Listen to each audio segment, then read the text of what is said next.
Good morning to all of you student. आज हम करेंगे अकाउंटिंग कॉन्सेप्ट एंड कन्वेंशंस। कल हमने किया था मीनिंग, फाइनेंशियल अकाउंटिंग का मीनिंग किया था, ठीक, और हमने उसके इम्पोर्टेंस एंड नीड्स किए थे, ठीक है। तो आज हम क्या करेंगे, अकाउंटिंग कॉन्सेप्ट एंड कन्वेंशंस करेंगे, ठीक है। अकाउंटिंग कॉन्सेप्ट एंड कन्वेंशंस में क्या होता है, ये बहुत ही मोस्ट इम्पॉर्टेंट टॉपिक है एग्ज़ाम पॉइंट ऑफ व्यू के लिए, ठीक है। ये हमारा बेस है, हमने एक किसी भी अकाउंटिंग स्टेटमेंट को कैसे बनाना है, ठीक है, उसमें क्या रूल्स होते हैं, क्या रेगुलेशंस होते हैं, उसे कैसे प्रिपेयर करना है, कैसे मेंटेन करना है, ठीक है, उसको रिकॉर्ड करने का एक वे है, एक बेसिस है। हमारे जो कॉन्सेप्ट्स हैं वो हमारे लिए बेसिस और बेस प्रोवाइड करते हैं कि हमने कैसे किसी रिकॉर्ड को मेंटेन करना है, कैसे प्रिंसिपल्स, मेथड और प्रोसीजर्स को, ठीक है, फॉलो करके उसके रिकॉर्ड को प्रिपेयर करना है, ठीक है। चलो इसे हम देखते हैं, ठीक है। इसे देखने से पहले मेरे चैनल को लाइक और सब्सक्राइब जरूर कर देना, ठीक है। चलो हम देखते हैं इसमें क्या है। अकाउंटिंग कॉन्सेप्ट, पहले हम अकाउंटिंग कॉन्सेप्ट पढ़ेंगे। Accounting concept act as base for preparation of financial statement, मतलब कि एक बेस प्रोवाइड करते हैं जिसको फॉलो करे बिना हम अपने अकाउंट्स को प्रिपेयर कर ही नहीं सकते। This form of foundation for, एक फाउंडेशन है, ठीक है, फॉर फ्रेमिंग द अकाउंटिंग को फ्रेम करने के लिए, उसके प्रिंसिपल, उसके मेथड को प्रेजेंट करने के लिए, उसके प्रोसीजर्स को रिकॉर्ड करने के लिए, जो हमें एक बेस प्रोवाइड करता है। हमने कैसे फाइनेंशियल ट्रांजैक्शन से डील करना है, उसे कैसे प्रेजेंट करना है, उसकी स्टेटमेंट को कैसे बनाना है, उसके लिए जो एक बेस प्रोवाइड करता है, ठीक है, अकाउंटिंग कॉन्सेप्ट, ठीक है। जी हमारे लिए क्या प्रोवाइड करते हैं, एक बेस प्रोवाइड करते हैं। हमने अपने ट्रांजैक्शंस, जो फाइनेंशियल ट्रांजैक्शन है, प्रिंसिपल्स, मेथड और प्रोसीजर्स को कैसे यूज़ करना है, कैसे रिकॉर्ड करना है, ठीक है। चलो पहला हमारे 8 to 9 कॉन्सेप्ट है जिसका हमने यूज़ करके रिकॉर्डिंग करनी है। पहले है going concern concept. Going concern concept में क्या होता है भी, जो एक बिजनेस है उसे हमने ये एज्यूम नहीं करना कि वो सिर्फ आज खरीदा और कल हमने उसे मतलब कि बंद कर दिया, ठीक है। हमने उसको लॉन्ग टर्म के लिए, लॉन्ग टर्म रहने के लिए सोचकर उसे ओपन करते हैं। जैसे हम कोई एसेट्स खरीदते हैं, हम एसेट ऐसे नहीं खरीदते कि उसे आज खरीदते तो कल बेच डाला, ठीक है। उसे एसेट को जो हम खरीदते हैं वो सोचते हैं हम उसे यूज़ करेंगे, उसे अर्निंग करेंगे। हम एसेट्स को लॉन्ग टर्म पर्पस के लिए उसे यूज़ करेंगे और उससे हमें फ्यूचर में अर्निंग मिलेगी। जैसे कोई हम मशीनरी खरीदी है, मशीनरी हम क्यों खरीदते हैं, किसी बिजनेस भी हम इसका लॉन्ग टर्म के लिए यूज़ करेंगे और इससे हमें जो प्रोडक्शन होगी उसको हम सेल करके अर्निंग करेंगे, ठीक है। सो हम इसका जो एम होता है, जो बिजनेस है, उसे हम किस टर्म के लिए, किस कंडीशन के, क्या कॉन्सेप्ट होता है हमारा गोइंग कंसर्न कॉन्सेप्ट भी, इसे हम लॉन्ग टर्म के लिए चलाएंगे, ठीक है। जैसे कि इसमें क्या लिखा है, enterprise is normally viewed as a going concern that is continue in operations for the future। हम सोचते हैं कि हम फ्यूचर में लॉन्ग टर्म के लिए अपने ऑपरेशंस को चला कर रखेंगे, हमारे बिजनेस के जो भी ऑपरेशंस है। It is assume that business concern will continue for fairly long time के लिए कॉन्टीन्यूज रहेगा, हम ये अज्यूम करते हैं।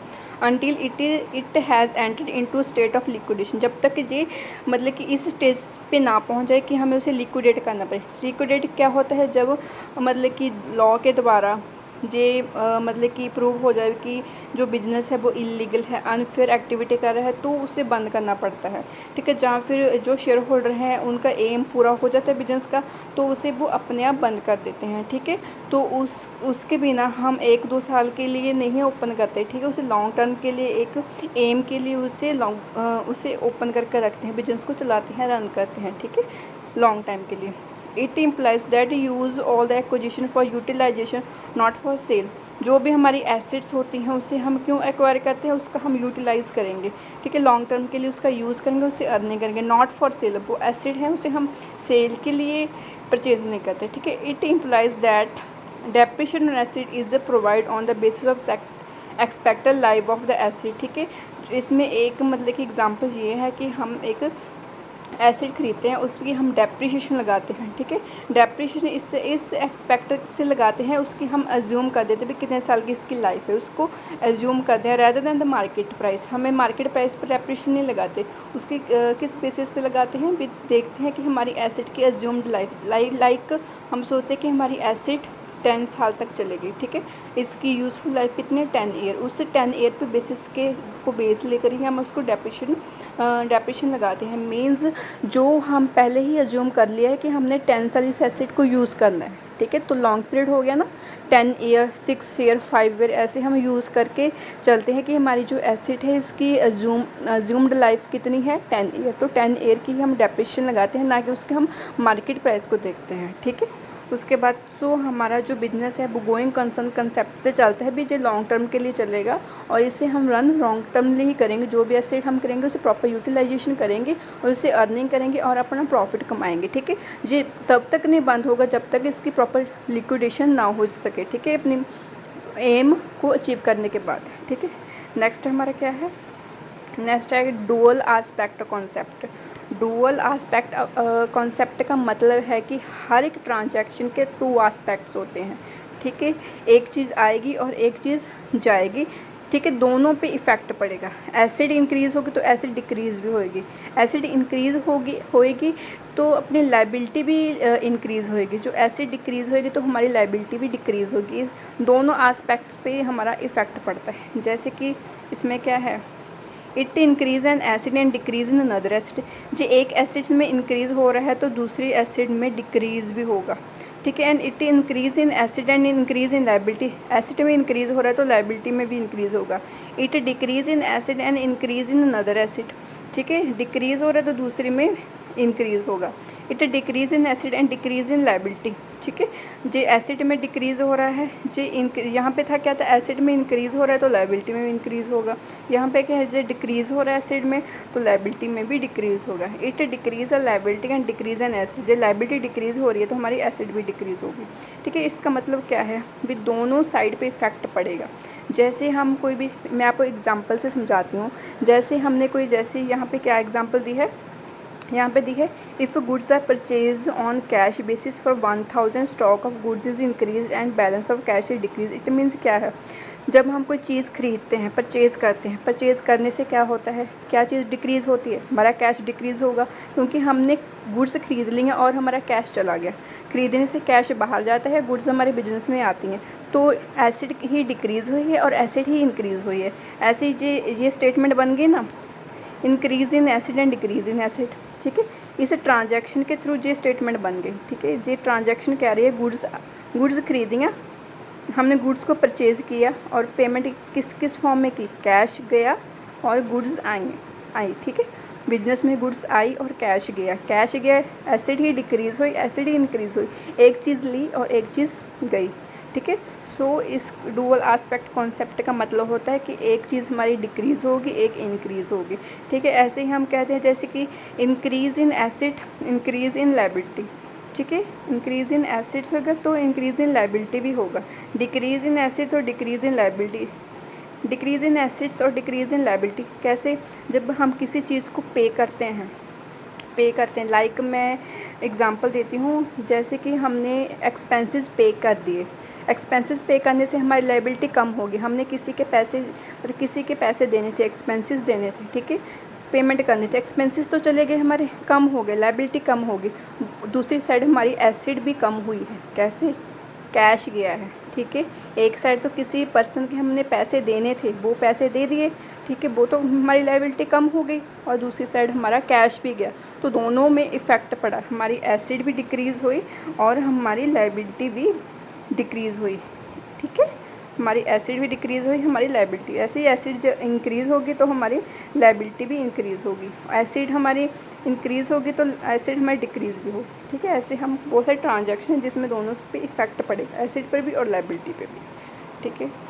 थर्ड है हमारा एंटिटी कॉन्सेप्ट। एंटिटी कॉन्सेप्ट का मतलब होता है कि जो हमारा बिजनेस होता है उसकी अपनी सेपरेट लीगल एंटिटी होती है। बिजनेस की, उसके जो प्रोप्राइटर होता है उससे कोई लेना देना नहीं होता।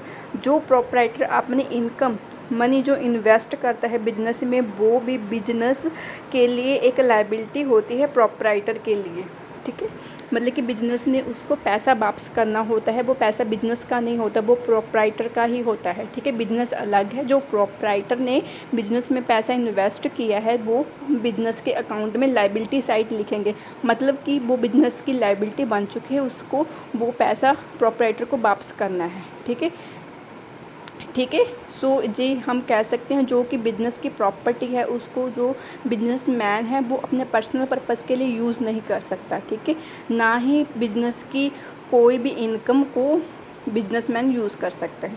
जैसे कि इसमें क्या लिखा है, इसमें लिखा है for accounting purpose business is treated as separate entity. ठीक है, the proprietor this concept help in keeping the private affair of the proprietor away from the business affair, मतलब कि उसके प्राइवेट अफेयर से अलग है, उसके जो मतलब कि बिजनेस है और जो प्रोप्राइटर है उसके एक दूसरे के प्राइवेट अफेयर के लिए वो अपनी प्रॉपर्टी को यूज़ नहीं कर सकते। जैसे कि प्रोप्राइटर इन्वेस्ट 1000 इन बिजनेस। ठीक है, 1000 में प्रोप्राइटर ने 1000 बिजनेस में इन्वेस्ट कर दिया। ठीक है, द प्रोप्राइटर हैज़ गिव इसको हम क्या कहेंगे कि जो प्रोप्राइटर है उसने बिजनेस को 1000 रुपया 1 लाख उसको दे दिया to business. It is shown as a liability, उसे हम लाइबिलिटी में शो करेंगे in the books of business. Business के जो बैलेंस शीट बनेगी उसके लाइबिलिटी साइड हम शो करेंगे कि जो प्रोप्राइटर ने जो पैसा दिया है वो लाइबिलिटी है किसके लिए, बिजनेस के लिए। ठीक है, similarly if the proprietor withdraw, जो उसने पैसा इन्वेस्ट किया है बिजनेसमैन ने जो यदि वो उसको निकालता है तो उसे वो चार्ज है किसके लिए, पर्सन के लिए।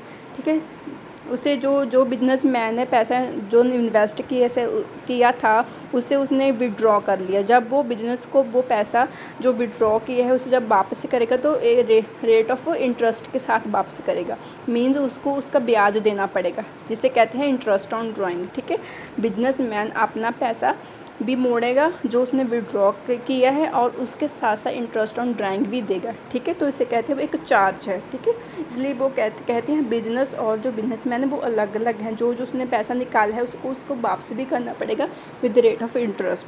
और जो कैपिटल बिजनेसमैन ने इन्वेस्ट की है बिजनेस में तो बिजनेस भी उसको with the rate of interest ही वापस करेगा जिसे कहते हैं इंटरेस्ट ऑन कैपिटल।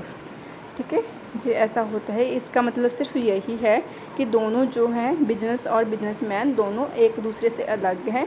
बिजनेस की जो प्रॉपर्टी है उसको बिजनेसमैन यूज़ नहीं कर सकता और जो बिजनेसमैन है जो पैसा इन्वेस्ट करता है उसको भी वो विद रेट ऑफ इंटरेस्ट वापस मिल जाएगा बिजनेस से। ठीक है, मनी मेजरमेंट कॉन्सेप्ट का मतलब ये है कि जो भी ट्रांजैक्शन है बिजनेस में सिर्फ उसको हम सिर्फ मनी फॉर्म जो सिर्फ इन मनी फॉर्म में है उसको ही रिकॉर्ड करेंगे, कोई और ट्रांजैक्शन इसमें रिकॉर्ड नहीं किए जा सकती। जैसे कि किसी की पर्सन की हॉनेस्टी होगी, डेथ होगी, ठीक है, डेजिग्नेशन होगी, कुछ भी रिसेप्शंस कुछ भी है जो है जिसको हम मनी के फॉर्म में नहीं लिख सकते उसको हम इसमें रिकॉर्ड नहीं करना है। ठीक है, जैसे क्या है, transaction which can not be exposed in the term of money are not recorded in the books of account. Purchase, sale, payment, expenses all this item are recorded in monetary form. ठीक है, कोई भी जो purchase की है, cell की है, payment की है, ठीक है, एक्सपेंसेस ने जो इन मनी के फॉर्म है उसको ही रिकॉर्ड करना है और कोई चीज़ को हम इसमें रिकॉर्ड नहीं कर सकते। जैसे कि डेथ होगी, रेजिग्नेशन होगी, इंटीग्रिटी होगी, हॉनेस्टी, इनको हम मनी के फॉर्म में एक्सप्रेस नहीं कर सकते तो इसे हम रिकॉर्ड नहीं करना। सिर्फ जो इन मनी फॉर्म में प्रेजेंट की जाती हैं चीज़ें सिर्फ उनको ही हमने रिकॉर्ड करना है। ठीक है, उसके बाद है कॉस्ट कॉन्सेप्ट का मतलब क्या है, एज़ पर कॉस्ट कॉन्सेप्ट हम जो भी चीज़ मतलब कि हम जो एसेट खरीदते हैं ना उसको हम सिर्फ जो बुक में हम जो रिकॉर्ड करेंगे वो हम कॉस्ट वैल्यू रिकॉर्ड करें ना कि मार्केट वैल्यू। मीन्स हमने कोई चीज़ मतलब कि हमने एसिड खरीदी और इंस्टॉलेशन के चार्ज मतलब कि उसको सप्लायर के स्थान से बिजनेस तक लेके आने के खर्चे भी उसमें इंक्लूड होंगे। ठीक है, एक्विजिशन चार्ज भी उसमें हम क्या करेंगे, इंक्लूड करेंगे। ठीक है, तो कॉस्ट प्राइस में जितने भी उसको कॉस्ट पड़ी है बिजनेस तक एसेट लाने में जितना भी उसको खर्चा आया है, ठीक है, ट्रांसपोर्टेशन का खर्चा सभी उसको प्लस करके जितना भी जो प्राइस बनेगा एसेट का उस प्राइस में ही हम उसको नोट करेंगे बुक में, ना कि मार्केट प्राइस में। ठीक है, इसमें क्या लिखा है, as per the cost concept and asset is ordinary recorded at the price to be acquire it, जिसमें जितने प्राइस में हमने उसे एक्वायर किया है उसको ही हम रिकॉर्ड करेंगे बुक्स में, ठीक है। This cost is the basis for all the subsequent accounting for the acid, इसको ही हम बेस मानकर आगे की करेंगे कैलकुलेशन करेंगे। एसिड्स के रिलेटेड कोई भी जो कैलकुलेशन होगी, जो हमने कॉस्ट लेनी है वो कॉस्ट वैल्यू ही लेनी है, एक्विजिशन वैल्यू ही लेनी है। जिस प्राइस पे हमने एसिड को एक्वायर किया था उसको ही बेस माना है हमने। जैसे कि it means cost become basis for all the subsequent accounting, ठीक है। Reduced by the process of depreciation, जे कम हो जाती है, जे वैल्यू कम, जे हमेशा ही कॉस्ट वैल्यू ही नहीं रहेगी बुक्स में, जे कम होती जाएगी। कैसे? जैसे कि इस पर डेप्रिसिएशन लगती जाएगी, ठीक है। हर साल इस पर डेप्रिसिएशन लगती जाएगी, जे कम होती जाएगी, ठीक है। पहले हम बुक्स में किस वैल्यू पर रिकॉर्ड करेंगे? At the book value. Book value means cost value. Cost value mean जिस वैल्यू पे हमने एसिड को एक्वायर किया है, ठीक है, उस जो वो वैल्यू होती है उस वैल्यू को हम बुक में रिकॉर्ड करेंगे। और वो हमेशा वही वैल्यू नहीं रहती, टाइम के साथ वो डिक्रीज़ हो जाती है, उस पर डेप्रिसिएशन चार्ज लगते रहते हैं और वो रिड्यूस होती जाती है, ठीक है। और वो जो रिड्यूस होकर जो वैल्यू आती है उसको हम नेक्स्ट ईयर में लिखते हैं, ठीक है, डेप्रिसिएशन चार्ज होती है। उसके बाद है accounting period concept. Accounting period concept का मतलब है an accounting period is a interval of the time at the end of एक हमारा पीरियड होता है, साल का पीरियड होता है, उसके एंड में हमने अकाउंट प्रिपेयर करने होते हैं, ठीक है। हमारे ज़्यादातर दो पीरियड होते हैं, एक होते हैं फाइनेंशियल ईयर, एक होता है कैलेंडर ईयर। जो फाइनेंशियल ईयर होता है वो हमारा 1 अप्रैल तो 31 मार्च तक चलता है। जो हमारा कैलेंडर ईयर होता है वो 1 जनवरी टू 31 दिसंबर तक चलता है, ठीक है। इन दोनों में से हम कोई भी पीरियड लेकर हमारे अकाउंट को प्रिपेयर करते हैं, बट हमारे अकाउंट कब प्रिपेयर होते हैं? At the end of accounting period, like 31 मार्च को प्रिपेयर होंगे और 31 दिसंबर को प्रिपेयर होंगे, ठीक है। जो भी हमारे साल में जो भी ट्रांजैक्शन हुई है, जो भी लेना देना, खरीद परचेज, ठीक है, जो भी है हमारी लायबिलिटी की पेमेंट की है, जो भी हमने खरीदा है, उस सभी का जो लास्ट में हम जो प्रॉफिट एंड लॉस निकालते हैं या फाइनेंशियल स्टेटमेंट बनाते हैं वो ईयर के एंड में ही बनती हैं, ठीक है, ईयर के एंड में, ठीक है। जब वो एंड का क्या होगा? 31 मार्च होगा, या फिर क्या होगा? 31 दिसंबर होगा, ठीक है। इसे कहते हैं अकाउंटिंग पीरियड कॉन्सेप्ट। एक पीरियड लेकर चलना होता है, उस पीरियड का ही रिजल्ट निकालते हैं हम एंड में। उसके बाद हमारा क्या आएगा? एक्रियूल कॉन्सेप्ट। एक्रियूल कॉन्सेप्ट का मतलब क्या होता है? कोई भी एक्सपेंसेस या रेवेन्यू, चाहे वो हमें रिसीव हो जाए चाहे वो हमें रिसीव ना हो, ठीक है, वो कैश फॉर्म में वो हमने उस टाइम पे ही रिकॉर्ड करनी है बुक्स में जब वो लाइबल हो जाए, ठीक है।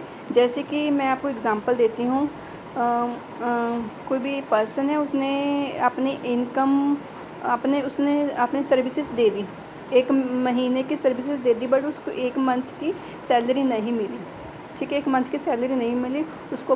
उसने उसके जो उसका ऑनर था उसने उसे कह दिया कि हम तुमको सैलरी बाद में दे देंगे, बट वो अपने अकाउंट्स में कब लिखेगा? 31 मार्च को उसको सैलरी मिलनी थी, उसके पूरे मंथ की सैलरी मान लो उसको 31 मार्च को मिलनी थी, ठीक है। 31 मार्च को ही उसने बट वो अपनी बुक्स में उसको 31 मार्च को ही रिकॉर्ड करेगा, ना कि उसको तब रिकॉर्ड करेगा जब उसको वो रिसीव होगी, ठीक है। जब उसने अर्न कर ली उस डेट को ही उसने रिकॉर्ड करना है, ना कि रिसीविंग डेट को, ठीक है। इसका मतलब यही है।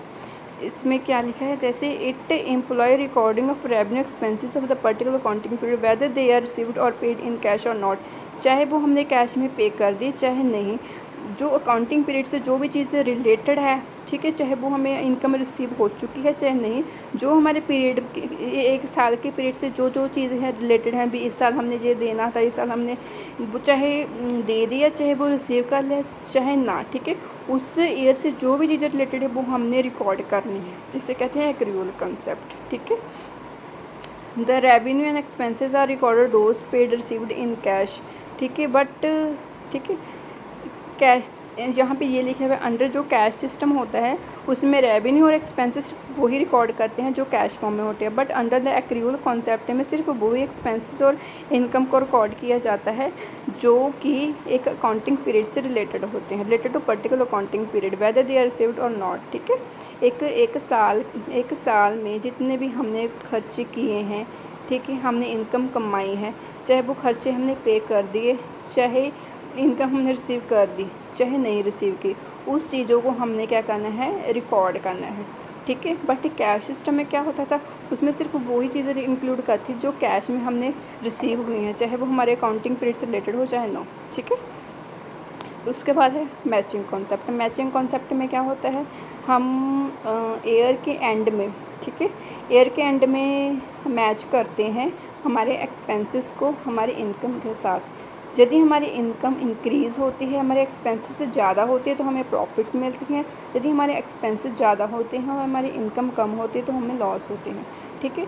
तो earn the profit in main objective, मतलब कि जो हमारे बिजनेस का मेन ऑब्जेक्टिव क्या होता है, क्या करना होता है, प्रॉफिट को अर्न करना होता है, ठीक है। हम प्रॉफिट को कैसे पता कर सकते हैं, मैच करते हैं एक्सपेंसेस को किसके साथ, हमारी इनकम के साथ, ठीक है। हमारे एक्सपेंसेस यदि ज़्यादा हैं हमारी इनकम से तो हमें क्या हो जाएगा, लॉस हो जाएगा। यदि हमारी इनकम ज़्यादा है हमारे एक्सपेंसेस तो हमें क्या हो जाएगा, प्रॉफिट, ठीक है। तो हम प्रॉफिट एंड लॉस फाइंड कर सकते हैं बाय मैचिंग कॉन्सेप्ट। किस किस को मैच करना है, प्रॉफिट, हमारी इनकम और हमारे एक्सपेंसेस को, ठीक है। नेक्स्ट क्या है, रियलाइजेशन कॉन्सेप्ट। रियलाइजेशन कॉन्सेप्ट में क्या होता है, जो चीज़ इनकम हमने उसी टाइम पे रिकॉर्ड करनी है जब हमारी सेल हो जाए, ठीक है। मीन्स हमने कोई चीज़ सेल की थी, सेल जब हमारी जो बायर है उसके तक पहुंच जाए और बायर लाइबल हो जाए पे करने के लिए, उस दिन ही हमने रिकॉर्ड कर देनी है, ठीक है। चाहे उस व्यक्ति ने हमें अमाउंट पे कर दी उस दिन, चाहे उसने पे की और चाहे नहीं, ठीक है, उसे हमने रिकॉर्ड नहीं करना, उस टाइम पे रिकॉर्ड नहीं करना जब हमें वो रिसीव होगी, हमने उस टाइम पे ही रिकॉर्ड करना है जब जिस दिन हमारी सेल होगी, ठीक है। जब हमारी गुड्स जो हमने सेल की थी वो हमारे बायर के पास पहुंच चुकी हैं और वो लाइबल हो चुका है लीगली तौर पे हमें पे करने के लिए, उस दिन ही हमने उसे बुक्स में रिकॉर्ड कर लेना है। हमने इस बात का इंतज़ार नहीं करना भी वो मुझे पेमेंट कब करेगा तो मैं उसे बुक्स में रिकॉर्ड कर लूँगी। हमने उस दिन रिकॉर्ड करना है जब हमारी पेमेंट, जब हमारी डिलीवरी गुड्स की हो चुकी है, किसके पास, हमारे बायर के पास, और बायर के पास गुड्स पहुंच चुकी है, उस टाइम पे ही हमने रिकॉर्ड कर लेना है। हमने उस दिन का इंतज़ार नहीं करना कि वो हमें पेमेंट कब करेगा तो हम रिकॉर्ड करेंगे, ठीक है। रियलाइजेशन का मीनिंग है हम उस टाइम पे ही अपनी इनकम मानेंगे जब हमने सेल की होगी और बायर के पास हमारे गुड्स पहुँच जाएंगे, ठीक है। इसमें क्या लिखा है, इसमें देखो, पढ़कर देखो, इसमें ये लिखे, according to this concept profit is should be accounted for the only when it is actually realised, revenue is recognised only when sale is affected, sale is considered to be made when property is pass to the buyer and the buyer is legally liable to पे।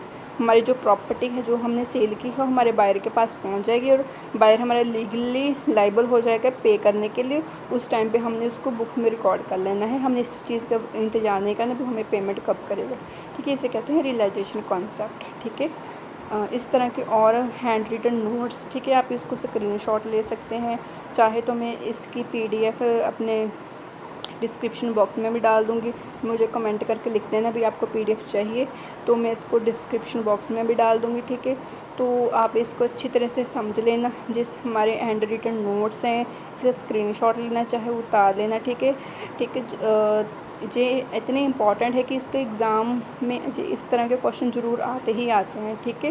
ये base होते हैं, +2 से start हो जाते हैं और BCom MCom BBA MBA और कहाँ भी किसी भी तरीके का आप कॉमर्स से रिलेटेड कोई भी एग्ज़ाम चाहो तो उसमें ये इस तरह के क्वेश्चंस ज़रूर आते हैं, ठीक है, क्योंकि ये बेस होते हैं, ठीक है।